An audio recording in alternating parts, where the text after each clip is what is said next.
윤석열 대통령만 최종 변론을 한 게 아닙니다. 최후 진술을 한 사람이 오늘 있습니다. 네. 자, 그렇죠, 이제. 바로 이재명 대표입니다. 네. 이재명 대표의 운명의 시계도 네. 시시각각 째깍째깍 하고 있습니다. 먼저 김 대표님께서 오늘 상황, 이 재판에서의 상황이 좀 어떻게 되는지 아시면 조금 이야기를 해주시죠. 아무래도 뭐 결심을 하게 되면 검찰에서 구형을 하는 거지 않습니까? 예. 그렇기 때문에 이거는 뭐 2심 판결이 나온 게 아니라 검찰이 하기 때문에 지난과 같은 수준이 될 것 같아요. 아무래도 지난번 1심에서 검찰이 구형한 게 2년이었던 걸로 알고 있거든요. 1년의 집행유예 2년인가요? 아니요. 아, 2년 구형은 말고. 2년을 맞아. 했고 이제 반이 됐죠. 그렇죠. 네, 반이 그렇죠. 됐기 때문에 네. 제가 볼 때는 2년으로 계속 갈 것 같고요. 오늘 아직 검찰의 구형은 안 나온 거죠? 아, 제가 확인은 못했는데요. 아마 네. 제가 볼 땐 큰 차이 없을 겁니다. 네네. 2년으로 갈 것 같고 저는 결과가 뭐 어떤 분들은 뭐 늦어질 거라고 생각하는데 이게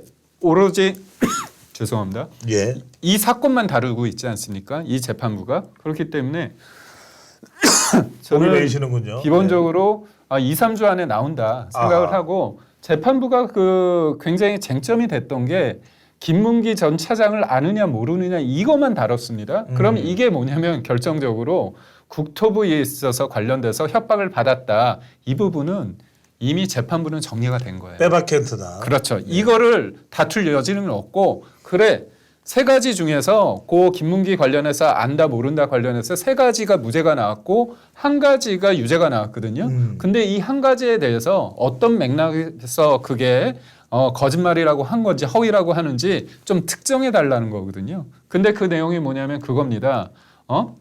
국민의힘이 내가 김문기 씨와 골프를 친 것처럼 사진을 공개했다. 근데 그거를 전체를 일부를 뭐 확대해서 했는데 이건 조작된 거죠. 이거잖아요. 이거는 제 아이가 지난해 수능을 봤거든요. 근데 물어봤어요. 이게 뭐냐?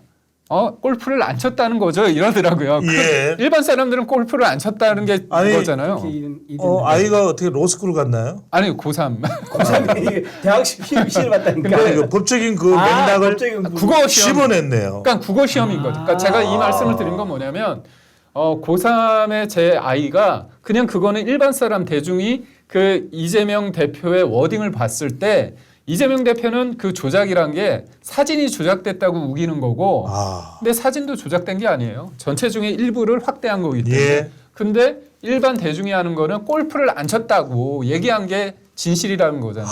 골프 쳤는데도 그렇죠. 불구하고. 그게 거짓말이라는 거잖아요. 그렇기 때문에 이 부분을 하는 건데 제가 재판부가 아무리 100번 양보해서 그거를 무죄라고 하더라도 지금 징역 1년에 집행유예 1년 6개월이었잖아요. 그게 갑자기 벌금 100만 원 밑으로 내려오기는 난망하다, 힘들다. 그렇기 때문에 저는 항소심에서 아무리 낮게 하더라도 벌금 1,000만 원 이상 아니면 뭐 징역 6개월, 집행유예 뭐 1년 뭐 그 정도 나오지 않을까 싶습니다. 이준 대표님 지금 민주당에서는 이재명 대표는 무죄를 원하겠죠. 또는 벌금 100만 원 미만을 원하겠죠. 근데 일각에서는 오히려 형량이 더 늘어나는 것 아니냐.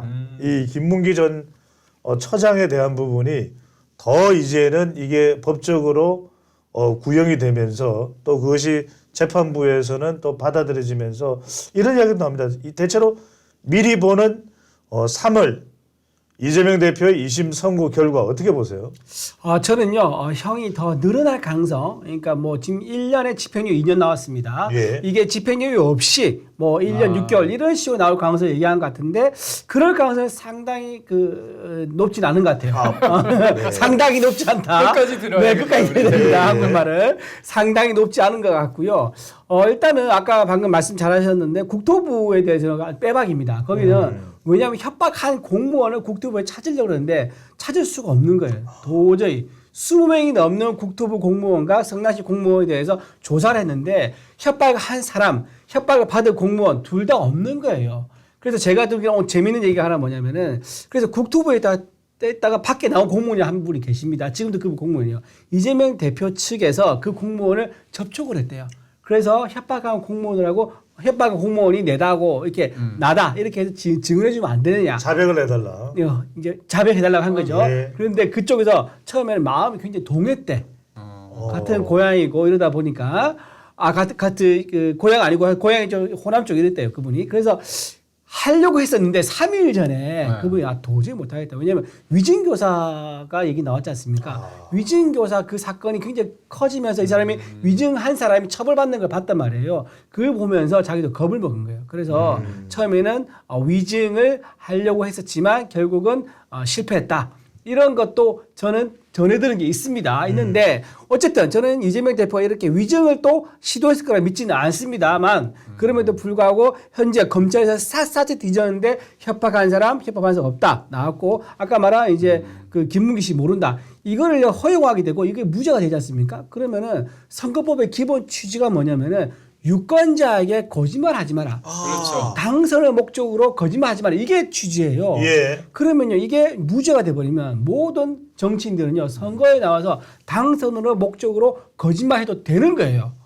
거짓말해도 무죄가 됐으니까 이재명 대표 같은 경우 그래서 이렇게 전체 판례를 흔든다거나 또는 앞으로 있을 선거를 매우 혼탁하게 만들거나 아니면 선거판을 아예 거짓말 경영적으로 만들어버리는 이런 선거는 하지 않을 거다. 예. 저는 그렇기 때문에 이번 선거가 굉장히 유죄 아까 1심의 징역 2년 거기서 크게 벗어나지 않는 형이 나올 거다 이런 겁니다.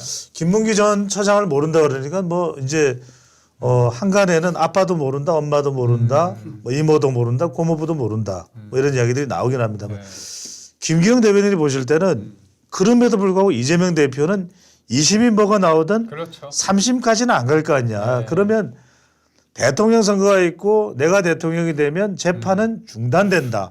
헌법 84조에 대통령은 내란이나 외환의 죄가 아니고는 재임 기간 중에 소추를 형사상의 소추를 받지 않는다에 대해서 그것을 이 소추가 소는 기소, 네. 추는 재판이기 때문에 내가 하고 있는 이 재판도 멈춘다 이렇게 얘기를 했단 말이에요. 이 부분은 어떻게 보시는지 그러면서 다수설이다 이렇게 얘기했는데 헌법학자들은 화들짝 놀랐다 이런 반응도 나옵니다. 어떻게 보시는지요? 이재명 대표가 거짓말을 너무 잘하세요. 그러니까 보면 이제 논쟁이 될 만한 논란이 될 만한 것들을 본인이 딱 규정을 하잖아요. 근데 이게 두 가지인데 하나는 굉장히 떨고 있는 거야. 그러니까 본인이 의식을 하는 거죠. 불안하기 때문에 이렇게 허장성세를 하는 거고 두 번째는 무서운 겁니다. 왜 무서우냐? 이게 이 사람이 무섭다는 거예요. 잘 보세요. 헌재 84조 이 관련해서 본인은 재판 무조건 정지된다고 얘기를 하는 거잖아요. 근데 그거를 나중에 헌재 가서 논쟁을 벌이거든요. 아하. 근데 헌재를 어떻게 합니까? 헌재를 자기 사람을 심기 위해서 어떤 법을 냈죠? 민주당에서? 연장을 임기를 맞습니다. 연장하죠. 문영배 이미선 나가더라도 어허. 재판관 나가더라도 임기 임기가 만약에 다른 사람이 어떻게 되면 임명되지 않으면 이 사람들이 한다는 거잖아요. 그러니까 우리가 기생충 영화 봤을 때 딱 있잖아요. 너는 다 계획이 있구나. 이게 진짜 무서운 거예요. 아들아, 그리고 또 하나는 뭐냐면 여튼 국민을 위해서 법을 만드는 게 아니라 이재명 대표는 그 입법부를 어떻게 사용하느냐 본인의 방탄을 위해서 본인이 대통령 되는 걸 위해서 본인이 끌려가지 않기 위해서 이걸 쓴다는 게 되게 무섭다는 거고요. 그리고 또 하나 뭐냐면 우리 소장님께서 말씀하셨지만 재판 그 소추되지 않는다는 게 소가 기소고 추가 재판이라고 우기고 있잖아요. 제가 읽어드리겠습니다. 네. 헌재법 32조가 있어요. 거기 헌재법 32조입니다. 네, 재판, 소추 또는 범죄 수사가 진행되는 사건 기록에 대하여 재판부가 송부를 요구할 수 없다. 이게 문제가 되고 있어요. 헌재에서. 근데 거기에 제가 방점을 둔 건 헌재 비판을 넘어서 차치하고 재판, 소추 또는 수사입니다. 그러면 소추와 소추의 추가 재판이라고요? 말이 안 되잖아요. 안 되네요. 그렇죠. 소추의 기소하고 추가 재판이라고 하면 앞에 재판이 있을 필요가 없어요. 그렇네요. 법에 재판과 소추를 분명하게 분리해 놨습니다. 다른 말이네요. 그렇습니다. 그렇기 때문에 이재명 대표께서 소추는 소가 기소고 추는 재판이라고 말한 건 궤변이고 거짓말이다. 이거는 진짜 허위사실 공표죄로 또 맞아야 된다 이렇게 생각하는데 저는 이렇게 하는 이유가 뭐냐면 굉장히 본인이 부담스럽다는 걸 느끼는 거죠. 그리고 또 하나는 뭐냐면 저는 이거는 헌재도 마찬가지고 대법원도 마찬가지고 만약에 3심에서 만약이 아니라 제가 볼 때는 당연히 유죄가 나오겠지만 그리고 대통령이 만약 탄핵이 인용돼서 조기 대선이 이루어진다고 했을 때 5월이나 6월에 된다고 치면 그 사이에 1, 2개월, 2, 3개월 안에 재판부가 결정을 해주면 돼요. 아하. 왜 못합니까?